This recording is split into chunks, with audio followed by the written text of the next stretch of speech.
Now, I'm telling you right now, ReZero crossed the line this week. And if you don't know what I'm talking about, you need to go watch after the credits. It was bad enough when my imagination was running wild. Emilia wakes up after the credits, and I'm thinking to myself, okay, as long as she's not naked. And I'm like, okay, she's naked. What in the hell did this creepy bastard do? Then he walks in. And it was a little too good to be true, because it didn't give me the impression, because he's not like, ooh, we had such a fun night. So I guess on one hand, it wasn't as bad as it could have been.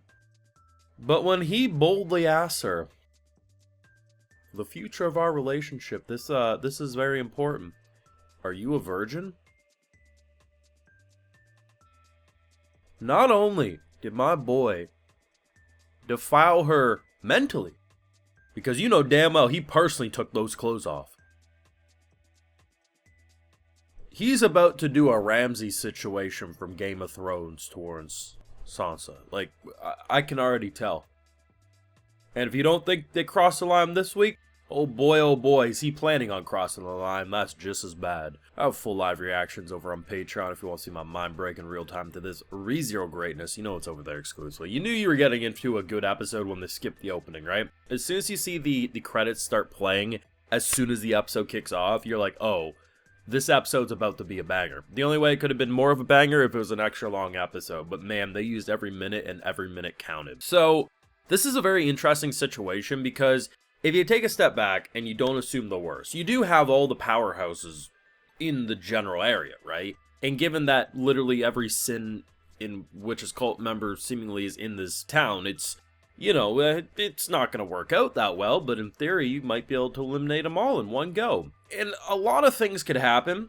You could have a situation where Subaru dies a lot, which, you know, given how the arc started, that's, you know, that would point to the likely option. The thing that I'm personally wondering is if we're going to do an updated checkpoint a lot more frequent than we're used to, because already this is the quickest checkpoint we've ever had in terms of how quickly shit was about to hit the fan. So we're already in uncharted territories. Or they go the route which, you know, ReZero fans are very familiar with. We do a lot of progress and then we revert back to that same conversation. Whatever they decide to do, this is the worst case scenario while also having the very small, slim chance of being the best case in terms of eliminating so much. Gluttony decided to open his mouth and we can already see how pissed off Subaru is. But I think the most shocking moment for me, outside of the cliffhanger they decided to end after the credits, was what they did to that dragon's face. So, Julius, I said it, I think it was in the first episode, maybe it was the second, no, it must have been the first episode, the extra long episode. I remember I mentioned in my video that, you know, Julius and how he interacts with Subaru's still, he's pushing back a little too much because he's clearly having good intentions these days. And I think this episode really did flex that, you know, especially with how he was like, hey, if I was in your shoes, I'd feel the same way. I like the fact that we're in a timeline now where Reinhardt as well as Julius could actually be allies to Subaru, even as Subaru is going to play hard to get with Julius. But what ends up happening is Subaru talks shit towards this dragon, which fantastic work. Hey, listen, pocket sand, whatever you got to do to distract someone, go ahead and do it. All gloves are off at this point. Like, why even try to play fair? And Julius is out here casting the rainbow attack of death and blows off half the face. Now, I'm expecting a limb, maybe a wing, hell, even an eye. Like, this season of ReZero has been quite gruesome. And to be honest, I might argue it's the most gruesome we've seen. Like, not to say we haven't seen gruesome things in ReZero up to this point, but I think given just clearly this arc being so built different in the horror department, people are losing limbs, getting cut, and just pieces are falling off way more than we're used to, or at least back to back. I mean, look at over 4 episodes. This has been... We started the damn season off with a kid being tossed to his death. It set the stage. And they don't really censor anything. Like, we'll be panning the camera and it's just bodies ripped apart. But the dragon's face being some Two-Face shit, but so gruesome.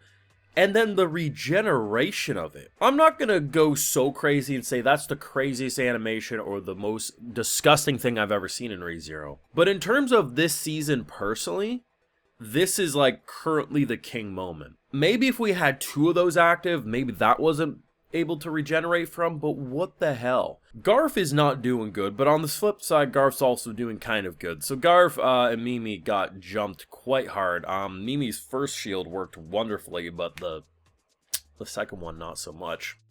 I love the fact that we're in a situation, though, that rather than, like, you know, getting pissed off and wanting to go take revenge, no, that's not, like, looked down upon. That's like, I thought you'd never say so, brother. Let's go kill some fools. Like, they're just... I think what this proves is that ReZero always needs, like, a good beast pal with you, because the beast pal's just ready to kick ass and take names. Like, at one point, when they're battling the Forearms cultist member, I mean, literally, they're just evil, man. Like, they're just pure scum. The sword comes in and he just chomps it with his chompers. Like, that was just... that's metal as hell. Like, there's no other way to put it. The thing about it is, like, there's a lot of bad things going on. I mean, Reinhardt, it has to deal with his dad being a dick. Julius and the groups, I mean, we got the gluttony fight, we got a dragon that's causing a ruckus. They're basically saying, go bring us the remains. We're learning that if we give the remains, the whole city's gonna flood like the lost city of Atlantis. Like, at face value, this is easily the most shit situation Subaru's been in.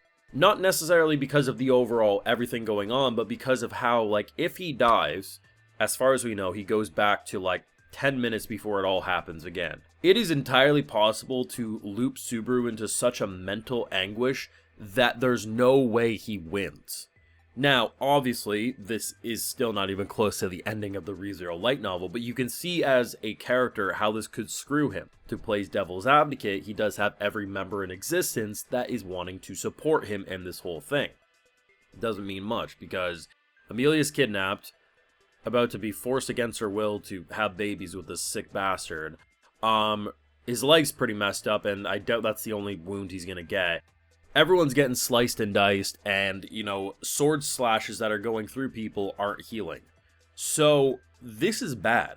And I think if they would have, like, even went slightly less with the visual details to the brutality, it wouldn't have as much impact, but the fact that they're so bold at showing us all that impact just really freaking works. But you can't deny they cross a line. Now, I'm the type of person who wants ReZero to cross all the lines. Piss me off. Make me angry, because the more I'm on character like Garf's side, like just foaming at the mouth, being like, let's just brutally kill these fools, the more invested I am to the arc. But when you strip down Emilia, it doesn't matter if that bed looks comfy. What did you do when she was asleep, and what do you plan to do after?